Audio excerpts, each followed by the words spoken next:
안녕하세요. 저는 73세이고 현재 임대업으로 먹고 살고 있습니다.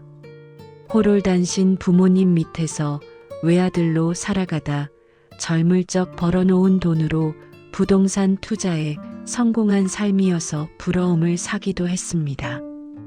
돈 벌다 홍기를 놓쳐 40살 넘게 노총각으로 지내다가 지인에게 소개받은 맘씨 고운 여자와 결혼을 하고 아들 한 명을 보았네요. 제가 혼자 자라 많은 자식들을 보길 바랬지만 그것도 팔자에 있어야 가능한 거겠더라고요. 제 외아들은 기특하게도 어렸을 적부터 속 한번 썩이지 않고 서울에 내노라 하는 대학에 떡하니 합격했고 원하는 대기업에 입사해 제 능력을 한참 펼쳤습니다. 그리고 그곳에서 사내 연애로 만난 2살 연상인 여자와 결혼을 하겠다고 저희 앞에 데려왔습니다. 지 어미처럼 순하고 착한 여자를 데려왔음 좋았을걸. 꽤나 반반한 외모이기는 했으나 어딘가 모르게 드세 보이는 예비 며느리가 맘에 걸리더군요. 아들은 뭐가 홀린 듯 콩깍지가 쓰였는지 계속 여자친구가 좋다 하니 부모이기는 자식 없다고 결국 아들을 위해 결혼을 허락하게 되었고 예비 며느리가 될 아이는 어느새 혼전 임신까지 한 채 배불러서 결혼식장에 들어갔습니다. 사실 예비 며느리는 어렸을 적 부모가 이혼해서 엄마는 바람나서 도망갔고 아빠 밑에서 동생과 함께 같이 살았다고 합니다.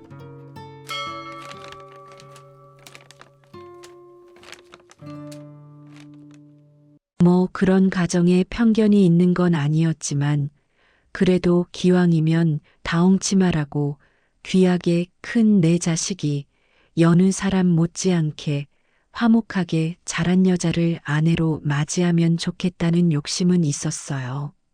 실제로 아들에게 여러 좋은 혼처자리 한가득 들어온 것도 사실이었고요. 하지만 것도 혼전 임신까지 해서 아들을 꽉 붙들어 놓은 며느리는 기어코 옆자리를 차지하고야 말았고 저희는 그 아이를 가족으로 맞았습니다. 달갑진 않았으나 아들이 사랑하는 여자였으니 며느리의 장점을 보고자 노력하며 마음을 달랬네요. 며느리는 스스로 쟁취하고 도전하고 이뤄내고 그 각박하고 어려운 상황에서도 보다 나은 환경에서 살고자 악착같이 공부해서 괜찮은 대학 나와 장학금으로 공부해 아들과 같은 회사에 입사했습니다. 번 돈으로 지 아버지 병원비 대고 동생 공부까지 시키고서 지 혼수자금까지 척척 마련하니 참으로 똑부러지고 생활력 강한 장점이 있는 아이더군요.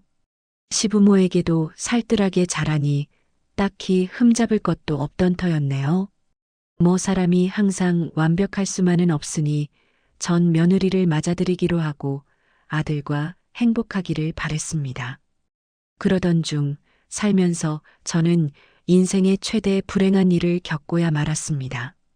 그날은 아내가 임신한 며느리 힘들다며 손수 만든 반찬을 애들네에게 가져다 주었던 날이었는데 아들이 그런 아내를 저희 집으로 다시 데려다 주는 데서 일어나 버리고 말았습니다. 역주행하는 음주 차량을 미처 못 보고 아들은 그대로 박아버렸고 그야말로 처참한 상태에서 음주운전자를 비롯한 저희 아들, 제 아내까지 저 세상으로 가고 말았어요. 소식을 들은 뒤 정신을 도저히 차릴 수가 없겠더라고요. 세상에 말도 안 돼. 늘그막직하게 여행이나 잘 다니자며 행복하게 살길 바랬던 착했던 제 아내와 제 목숨과도 같던 제 아들 녀석이 저만 두고 세상을 등져버렸다는 소식에 저 혼자 이 남은 세상 살아가나 뭐하나 싶어 나쁜 생각마저 들었습니다만 며느리가 곁에서 힘을 주었습니다. 아버님, 그러시지 마세요.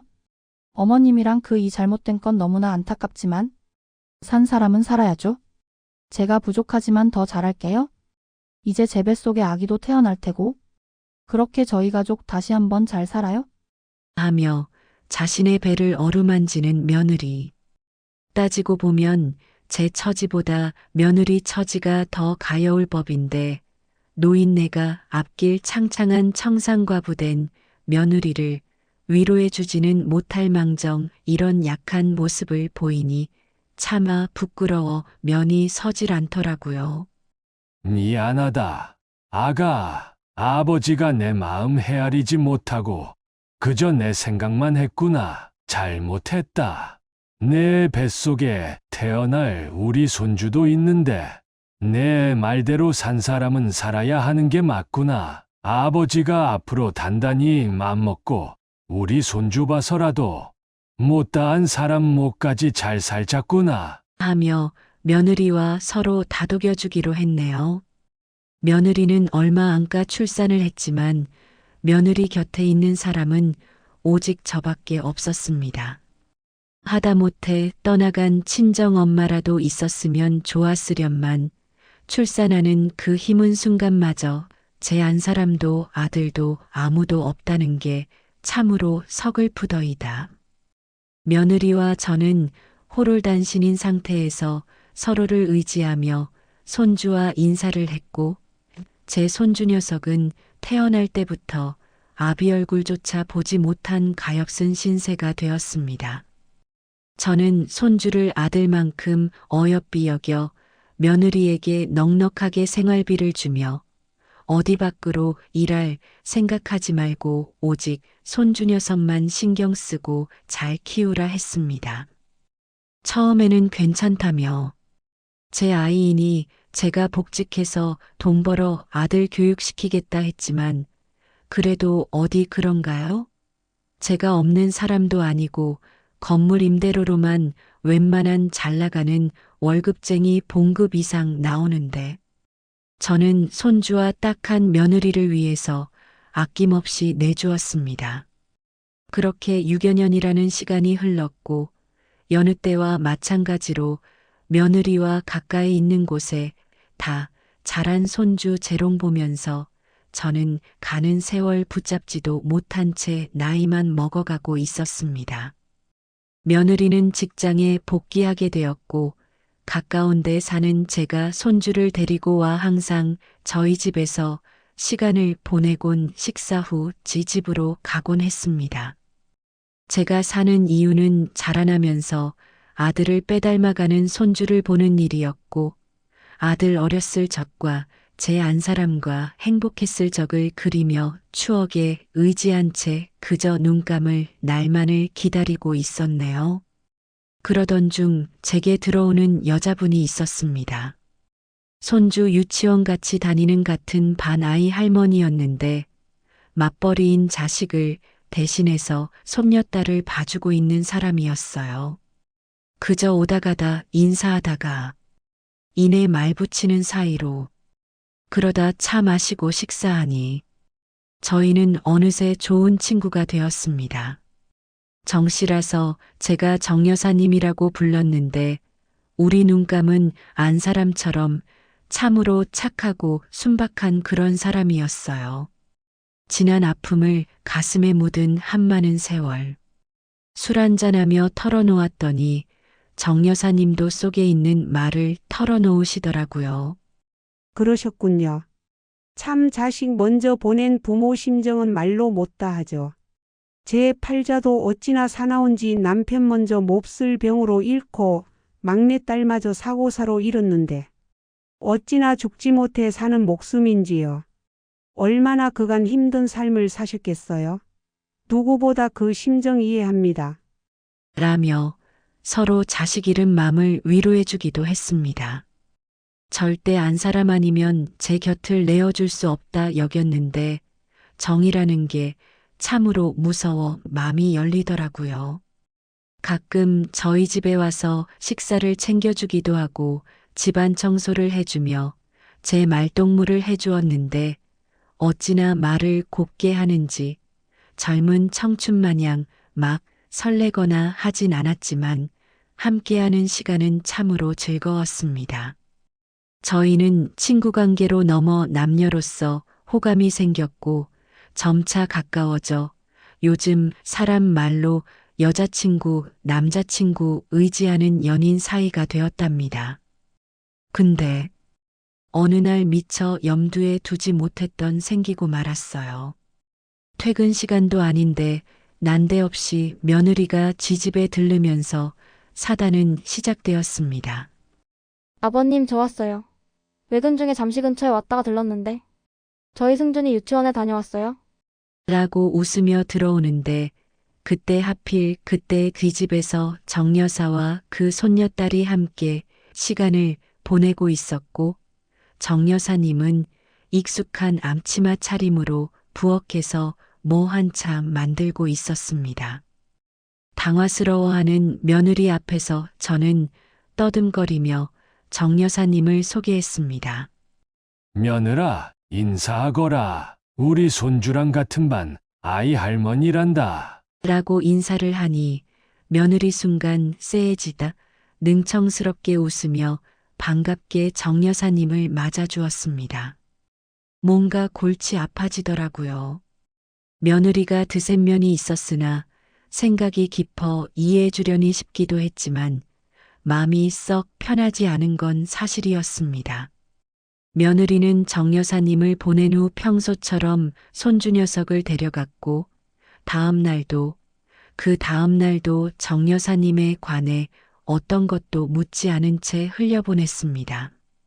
폭풍전야로 저는 며느리의 눈치를 보며 정 여사님을 숨어서 만나는 꼴이 되어버렸고 다행히 정 여사님은 제 입장을 이해해 주셨는지 서운한 내색을 굳이 하진 않더라고요.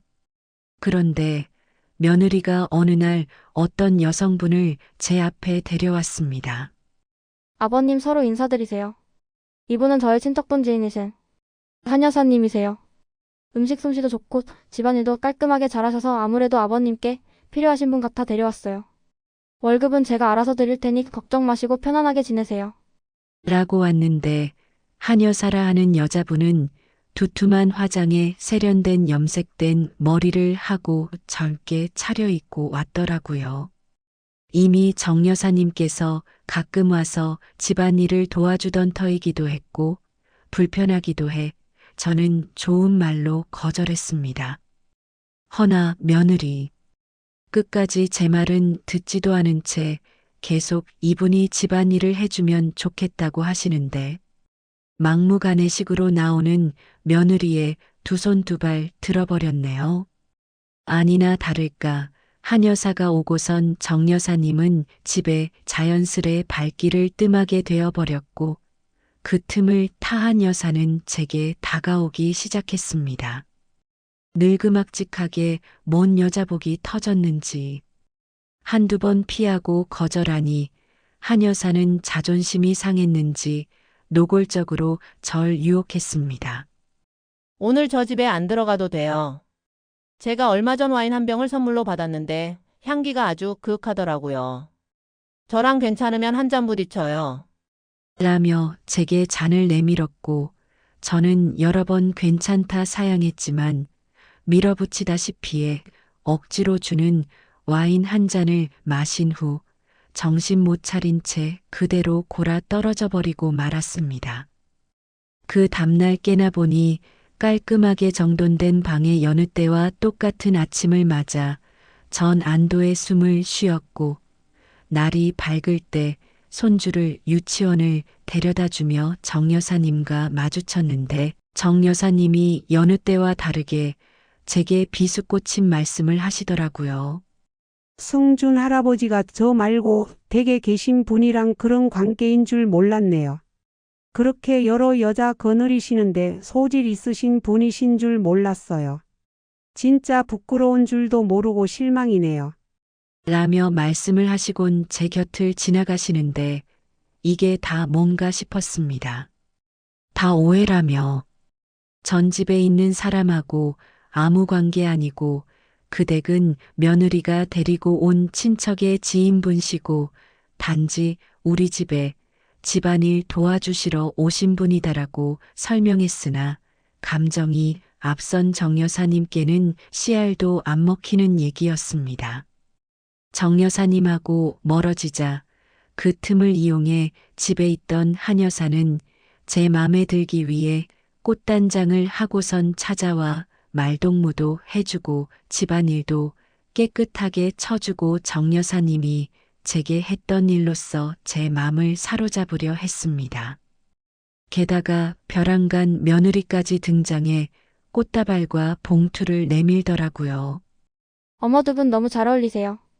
그렇잖아도 제가 공연 티켓을 선물 받은 게 있는데 저 혼자 가기는 뭐하던 참이었거든요. 요새 잘 나가는 트로트 가수 공연이니 두 분이서 오붓하게 잘 다녀오시고 호텔 분위기 좋은 디너 뷔페 티켓도 함께 넣었으니 좋은 시간 보내시고 오세요.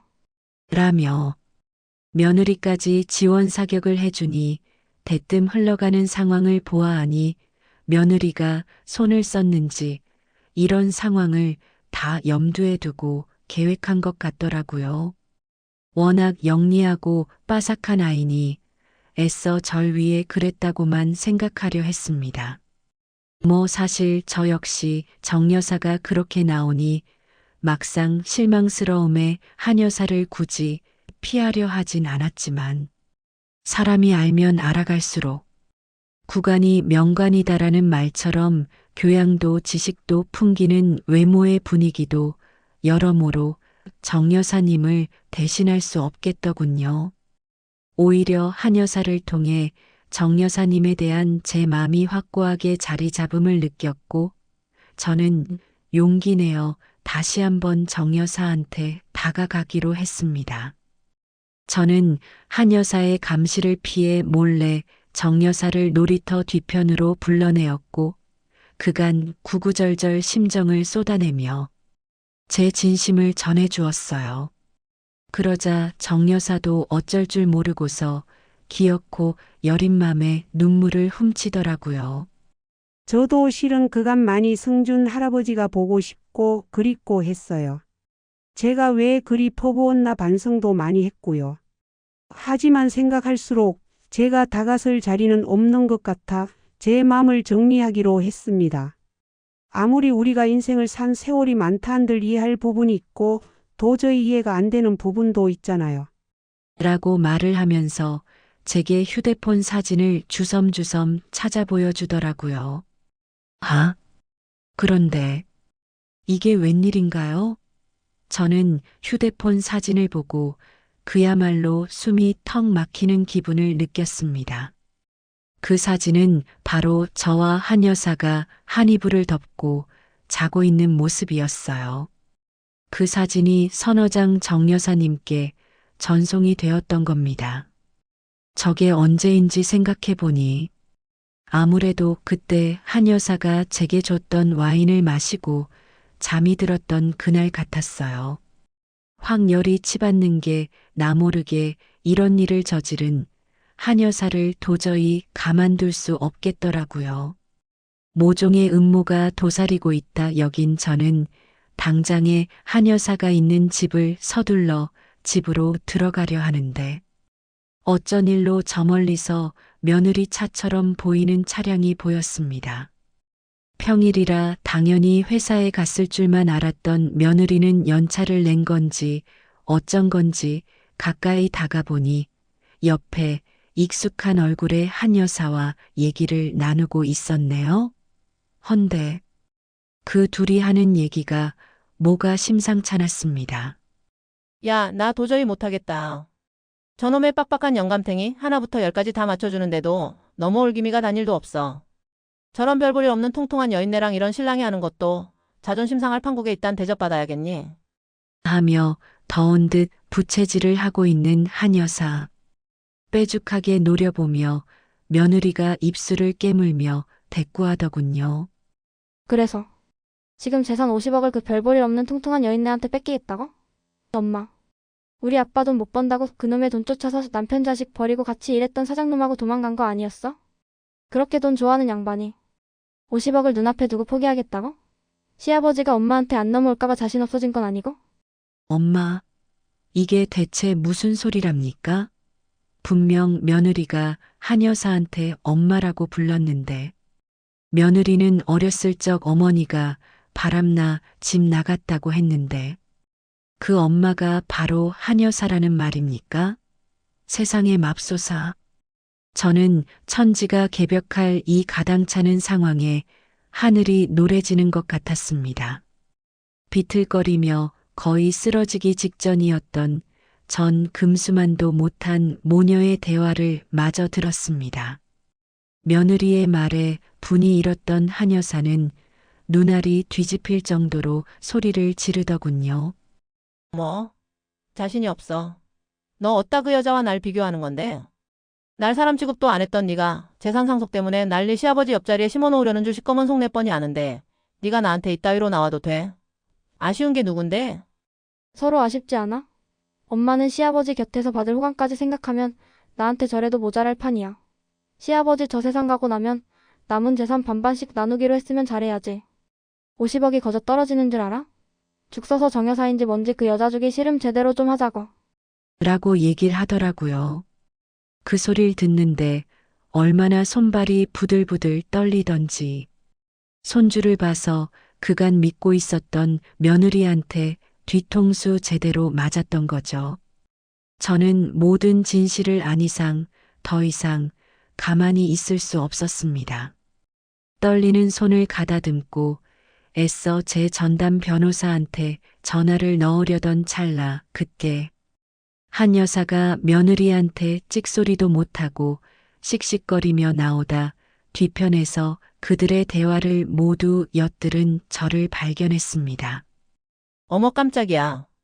아니 세상에 왜 여기 있어요? 설마. 지금 여기서 우리 얘기 다 엿들은 거예요? 어머 기가 막혀. 기가 막힐 노릇을 당한 게 누군데 그 백치 같은 여자는 절 보더니 오히려 자기가 기가 막히다며 황당하다는 얼굴을 하고 있는데 지 엄마 얘기를 듣던 며느리는 단걸음에 달라와 경악하며 아버님. 이게 어떻게 된 거냐면요. 말을 주춤거리자 저는 며느리를 붙잡고 흔들며 배신감에 치를 떤 채 절규했습니다. 네가 사람이냐? 어떻게 아버지한테 그런 짓을 할 수가 있어? 네가 나한테 소개한 저 한여사라는 여자가 진짜 네 친엄마가 맞아? 내 유산 상속 노리고 한여사랑 짜고 치는 고스톱으로 나한테 접근한 거냐고. 그딴 짓을 저지르고도 너 하늘이 무섭지도 않냐? 네 아들 앞에서 엄마라는 여자가 그런 금수만도 못한 일을 저지를 수 있는 거냐고. 먼저 간 네 남편이랑 시어머니에게 부끄럽지도 않아? 며느리는 한동안 가만히 제게 당하고만 있다가 기왕지사 엎어진 일 갈 때까지 가보자란 심경으로 절 뿌리치며 뻔뻔한 작태로 내지르더군요. 내가 부끄럽긴 뭐가 부끄러워요. 어머님이랑 우리 그이한테 부끄러운 건 아버님 아니에요. 시어머니밖에 없으셨단 분께서 이제 와서 무슨 부귀영화를 누리겠다고 그런 여자랑 재혼을 할 생각을 하시냐고요. 그럼 우리 아들이랑 저는요? 낙동강 오리할 때라고요. 그 여자네 자식들은 이미 아버님이랑 지내 엄마랑 결혼하는 줄 알고 아버님 건물주인 거 알고 아주 신났던데. 그럼 며느리인 저와 제 아들은 어떻게 되는 건데요? 제가 뭐 때문에 여태까지 재혼 안 하고 아버님 곁에 있었던 노고가 몇 년인데 유일한 핏줄인 우리 승준이만 물려받을 수 있는 아버님 재산을 그걸 그 여자와 나눠야 한다는 건 절대 있을 수도 있어서도 안 될 일이라고 생각했기 때문에 제가 이렇게까지 한 거예요. 저도 다 살자고 우리 아들 지키고자 했던 거라고요. 라고 끝까지 저 잘났다고 우리 손주 핑계만 대니 저는 며느리를 쳐내며 그 더러운 입으로 우리 손주 핑계대지 말고 네 사리사욕을 위해 우리 손주까지 이용하지 말아라.